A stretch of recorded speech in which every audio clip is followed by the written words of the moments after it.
Yo, what's going on, guys? It's Houston Sports Talk back into the video today, and today the Houston Astros beat the Toronto Blue Jays 5-1. Before I get into this game, I do have a special announcement that is for something that is happening tomorrow. Astros fans, be on the lookout because tomorrow, a lot of Astros fans should know who this person is. H-Town Wheelhouse, Brett Chansey will be joining me. Me and Brett have already done it. We've already recorded this show that we did. We talked about the Astros. We talked about his broadcasting journey, and it was a good discussion. We did talk a little bit about this game today. I thought I was going to post it before the game when we did it, so you will hear us talk a little bit about what we think about this game and the upcoming season for the Astros, and just talk a lot of Stros. And Locked On Astros have been really successful with what they're doing on YouTube, and Brett has as well with other stuff he's doing, and so. We had a really good discussion. I know that's going to be exciting for Astros fans to look out for, and I wanted to just say that to start off. But let's get to the Astros win. 5-1 for the Astros today. Get the series win. This is the second time in a row the Astros get a series win without even having to play that third game. Because in the past, the Astros in series wins before this series, in the Padres series, the Astros in the series win would get that series win on the third final game, like they did against the Angels or the Mets or the Twins. But in the last two series, the Astros have been able to get the series win on the second game.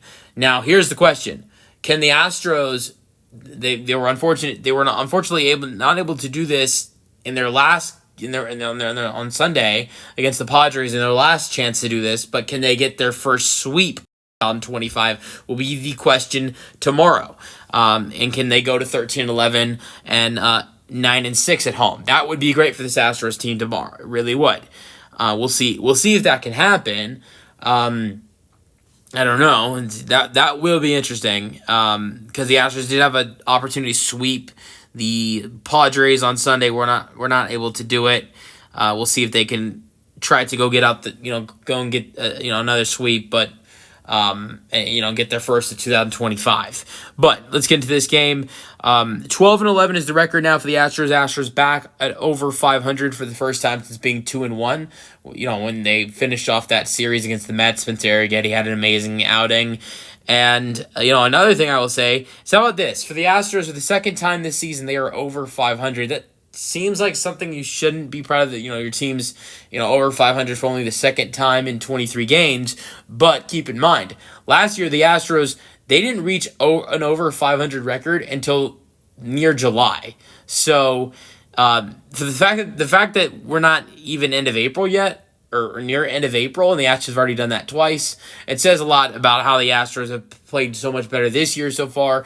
Keep in mind, last year, the Astros, didn't even have... The Astros last year, it took them almost 30 games to get I want to say it was a little bit over 30 games it took the Astros to get 12 wins last year. They have 12 wins on exactly 23 games. So, this is a much better start for this year's Astros than it is last year, and so that's great.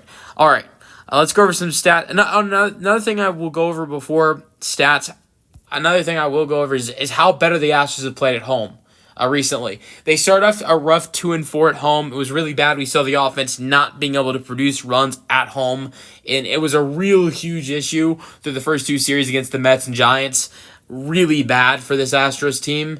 There was a real concern about this team playing at home, but since then, things have gone really well for this Astros team. They went 2-1 against the Angels in a series, then 2-1 against the Padres, and then to start off this series are 2-0. So since the Astros' first two series against the Giants the Giants and Mets, where they started off 2-4, the Astros since then are 6-2 at home and are going to try to improve that to 7-2. So the home play of this Astros team is really improved as well. Let's get into some stats. 10 hits for the Astros, 2 for the Blue Jays. The Astros have really, really been able to, keep the Blue Jays on low hits. The Blue Jays, I think, had 2 or 3 hits yesterday. They have 2 today. 0 runs yesterday, 1 today. Only 1 run scored for this Blue Jays team in this series. Not only that, but in the the 5-game homestand, or we're going to see this is a 6-game homestand, but in 5 of the 6 games of this homestand, the Astros so far have only given up 10 runs. That means their opponents, and those going into those 2 series, the Blue Jays and Padres doing fairly well offensively, have only scored 10 runs in 5 games, and the Astros pitching is only allowing 2 runs per game in these 10 games. That's really impressive. But 10 hits for the Astros, and did a really good job offensively today. Another thing I will say is that the offense did fairly well today, and that was good. It wasn't, and that's been the case of the last 2 games as well, putting up 12 runs in these first 2 games. Now, no errors. Win goes to Ronel Blanco. He's 2-2 in the year now. 6 2/3, 2 hits, getting up 1 earned run with 3 strikeouts, 2 walks. This was definitely Ronel Blanco's best outing of the year so far. Before today, he did not have an outing with 6 innings. Today he went over 6 innings. And, I'm not going to predict that this is going to be Ronel Blanco's best outing of his season, but it would be funny if this did go down as Ronel Blanco's best outing of his season. That would be back-to-back years for Ronel Blanco's best outing going up against this Toronto Blue Jays team. We saw Ronel Blanco have a lot of success against this Blue Jays team last year when he had a no-hitter in the month of April last year against this Blue Jays team. And he has success in the month of April again against this Blue Jays team, giving up only 2 hits and 1 earned run and 6 2/3. Chris Bassett, who came into the day with his ERA being under 1, gives up 4 earned runs and 5 1/3, giving up 7 hits, 3 strikeouts, 1 walk. Now I want to go back to Blanco real quick. 2 things real quick with Blanco. A low 3 strikeouts. Now, that might seem bad that Blanco's strikeouts were not very high today, but keep in mind this Blue Jays team does not strike out. And the reason why I brought up the strikeouts is I think that makes Hunter Brown's 9 strikeouts yesterday even more impressive. Also, Ronel Blanco, today, is the first Astros starting pitcher to reach 2 wins outside of Hunter Brown. Hunter Brown has 3. Ronel Blanco has 2.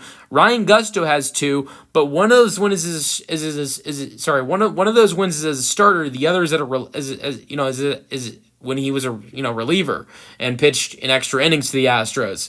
So only 1 for Gusto as a starter, 1 as a reliever, 1 for Arrighetti, 1 for Scott, 1 for Hader, 1 for Valdez, 1 for Hayden Wesneski. So,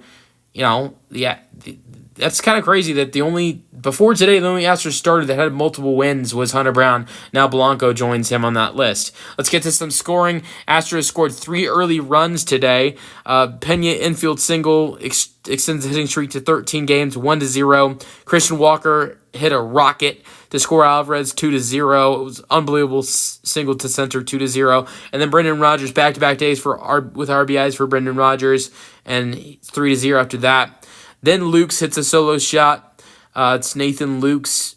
It's 1-3 after that. 6-inning RBI double for Yanner Diaz. Walker scores. Rodgers to third. It's 4-1 after the RBI double for Yanner Diaz. And then Isaac Paredes with the home run, 370 feet. The Astros couldn't go 3 games in a row without any home runs. Didn't have a home run yesterday. Didn't have a home run on Sunday. And with that, not only does Isaac Paredes become the Astros RBI leader, but he also becomes the Astros home run leader. I wouldn't be surprised if that changed, the RBI at least. I wouldn't be surprised if the RBI thing changes again, because you keep seeing him and Jordan go back and forth between the leader, or get tied again between the leader. So it seems like him and Jordan go back and forth and back and forth. All right, let's go to the Astros individual batters. Jose Altuve started off great today with an infield single to open up the game, but after that, it got rough for Jose. Ground out, fly outs, 2 strikeouts. Dubon came in late in the game defensively, did not have any at-bats. Alvarez 1 for 4 single to open up the game, but just like him, he got a little bit rusty as the game went on. Ground out, pop out, fly out. Isaac Paredes. Now, different between Jordan and Altuve. He did not start the game out great. Line out, ground out, ground out. Home run to left field, 370 feet, though. Isaac was due for a home run. He had played a total of, before this, 4 games at home without a home run, and we know he's a killer. Before these 4 games without any home runs at home for Isak, he had 3 straight games at home with home runs. We're not gonna talk about all the road games that Isak has played. The 3 road games against St. Louis where Isak didn't hit any home runs, because Isak's not gonna hit a lot of home runs on the road this year. He's gonna hit majority of his home runs are gonna be on the road. At home at Daikin, but so. It was quite a few home games for Isak without a home run, so not surprised he sent one to the Crawford box to left field. And so yeah, that was nice to see for Isak. Pena, 3 hits, first time this season, 3 hits. He's batting over 250 now with the 3-hit game. First 2 hits were infield singles, then he struck out swinging in the 5th inning, single to left, but was out trying to get to second base. Christian Walker, first 3-hit game as an Astros. Previous 8 games had 3 hits. But reached base every time for Christian Walker. This is a really positive sign. Maybe one of the things that Christian Walker needed maybe one of the things that Christian Walker needed the most was a day off like he received yesterday. RBI single in the 1st inning. Hit by pitch in the 3rd inning. 6th inning single to center. 7th inning double to center. Crushed it to center field. So, great day for Christian Walker. You love to see it.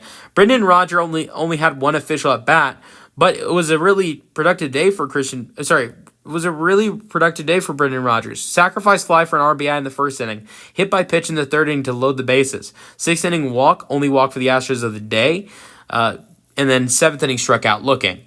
That was the only official at bat, the strikeout. Yainer Diaz went 1 for 4.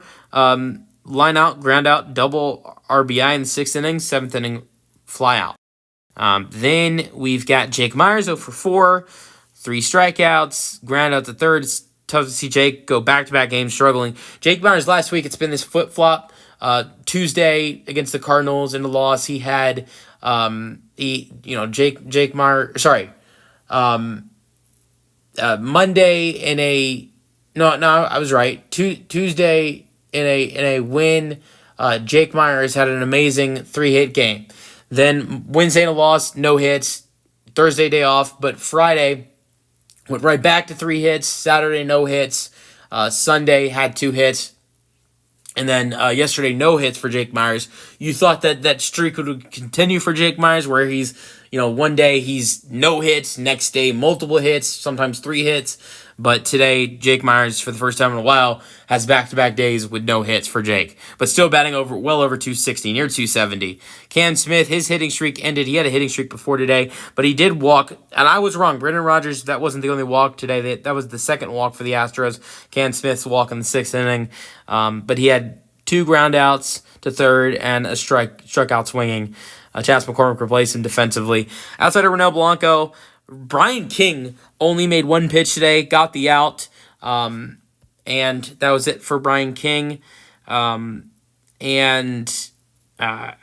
of that, we didn't see Brian King go out there 7th inning. I have a feeling with Brian King being able to get that last out for Ronel Blanco in the 7th inning, the Astros want to be able to use him tomorrow in the game against the Blue Jays. Ryan Gusto on the mound, if he's not able to go long work, because the most he's ever gone is 5 innings. If he's not able to go more than 5 innings or less than 5 innings, Brian King is a guy that can go, and give you long work out of the bullpen.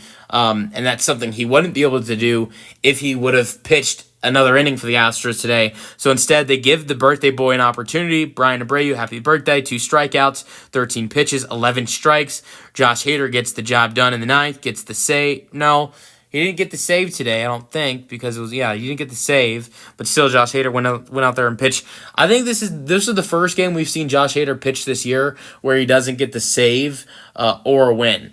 But still gets 2 strikeouts. And both those guys, Abreu and Hader, should be available tomorrow for the Astros, even though they pitched today, because the Astros have the day off Thursday. Let me know your thoughts on the Astros 5-1 win in the comment section. Hopefully the Astros can go get a sweep tomorrow. Let me know your thoughts in the comment section. Peace out. Go Stros.